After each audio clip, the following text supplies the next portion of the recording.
So starting off our video, the three pledge moves were introduced in Generation 5 as a sort of combo moves so that the starters could be featured more often perhaps in competitive battles, and to offer some unique advantages to the side that has them and uses these pledge moves.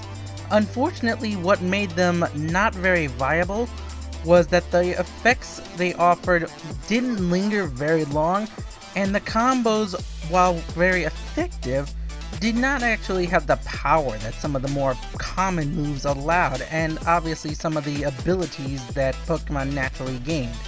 So we're going to start off with where these various moves came from, or not very came from, but what made them ineffective and how they've changed now in recent generations, starting from Generation 5 to the more recent changes in Generation 6. As well as some interesting things I learned about the pledge moves that makes them very viable in competitive nowadays, that people should really be making use of now more often than they do. So we're going to start off with what makes them strong. Their combos, how they combo together. So first of all, when the combos are pulled off together, when the pledge moves are used in combination, the move that goes second will double in power. So it goes from a base power of 80 attack to a 160 base power attack move of the pledge move that is used second. So that's the first effect. That's a very powerful attack, but it does have the drawback of you don't actually use a secondary attack. You just combine your attacks into one singular attack for a massive burst damage.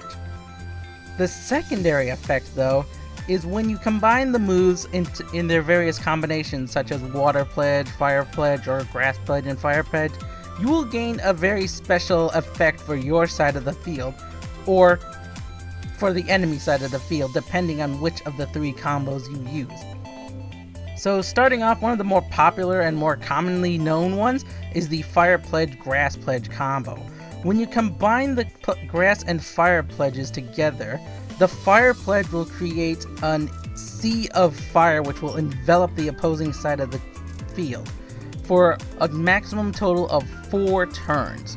So you can't really refresh it either. So once it's set up, it's got the 4-turn tick down. Once it's created though, during those 4 turns, starting with the turn it's created, it will damage the opponent's Pokemon for a maximum of 1/8 their total health each turn. So that's a very good way of eliminating any Focus Sash users, as well as any Focus Sash protectors that try to avoid damage the first turn or so. So that's one combination you can use. The secondary combination, which most people probably don't know about or don't really make use of, is the Fire Pledge Water Pledge combo. What the Fire and Water Pledge combo does is it creates a rainbow on your side of the field. So this will double the chance of move secondary effects occurring for the 4 turns that it's used. So basically it acts like a serene grace for your side of the field, increasing the chances of you getting, your secondary effects off. Like say if you're using Moonblast or so, you have the better chance of getting a special attack drop during those 4 turns that you use the move with the rainbow on your side of the field. So the third combo is the Grass Pledge Water Pledge combo. So when the Grass Pledge Water Pledge combination is used, a swamp will envelop the foe's side of the field. And what this does is, think of it as a reverse tailwind effect. So for 4 turns or 5 turns, Tailwind will double the speed of the side that uses it. What the swamp does, however, is it halves the foe's speed during those 4 turns, regardless of whether or not they're on the if they're flying or not. It will decrease their speed by half. So that is a very interesting set of abilities and moves.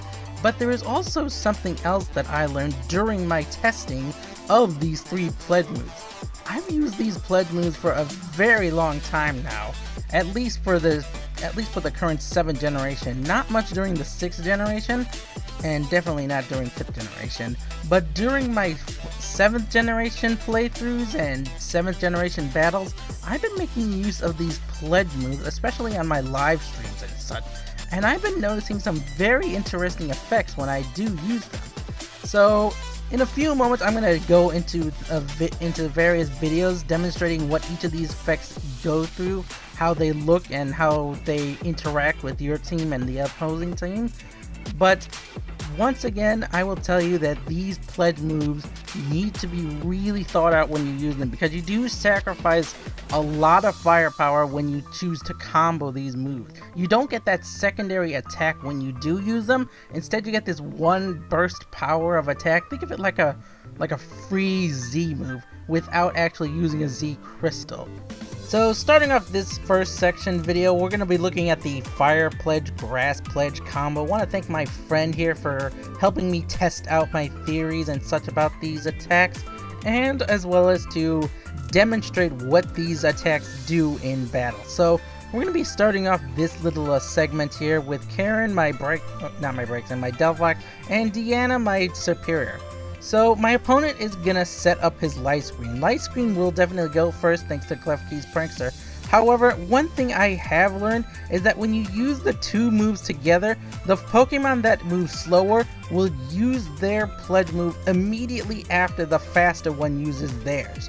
So regardless of the speed of the opponent, if you can get your first pledge move off first, your second pledge move user will go immediately after, regardless of how slow or fast you are compared to your opponent. So once again, that's just how the pledge move works, the Fire Pledge, Grass Pledge combo. It sets up the Ring of Fire and it does some damage. So now going into our secondary combo, I talked about this before, the Rainbow effect. We're going to be going again. Once again, I'm going to be showing off how the Rainbow goes with Kaylani and Karen, my Delphox and Primarina combo. So once again, once you combine the two moves together, they will create a rainbow, which will sort of act like Serene Grace for your side of the field. So my friend here is going to go for his Swords Dance setup. He's going to demonstrate how this goes. So not a lot is going to be happening. We're just going to test how these moves look, as well as how their effects should act out during the battle.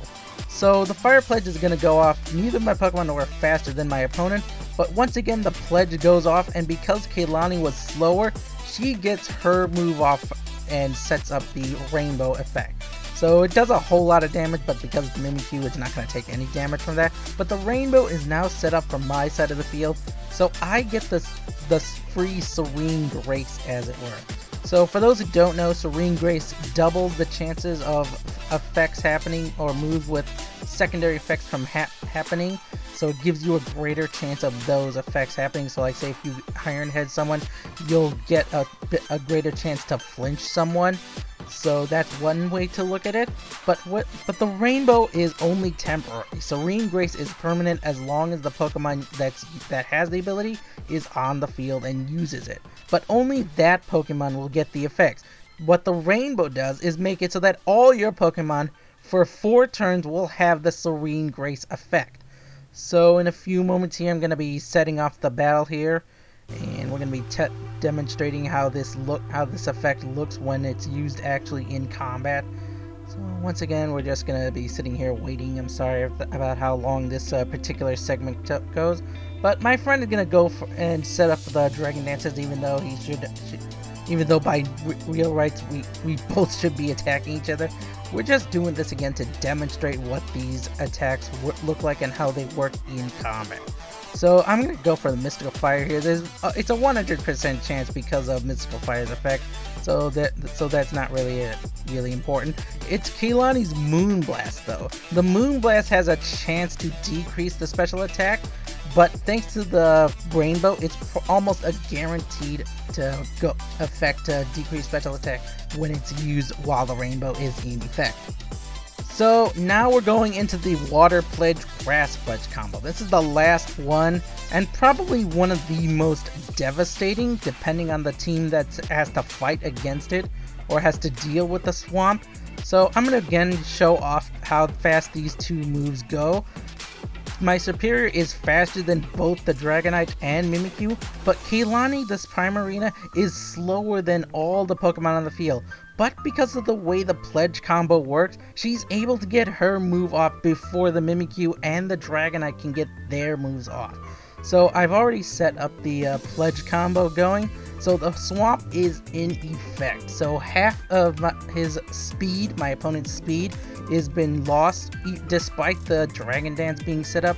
Dragonite and Mimikyu are both now slower than my side, despite Dragonite's speed increase thanks to the Dragon Dance. His speed is half, so there's no way by all rights he should be moving faster than either of my Pokemon.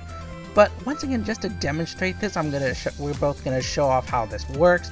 So in a few moments you'll see just how fast and how devastating this Swamp effect is for the opposing side of the field if you can get the combo off before they do.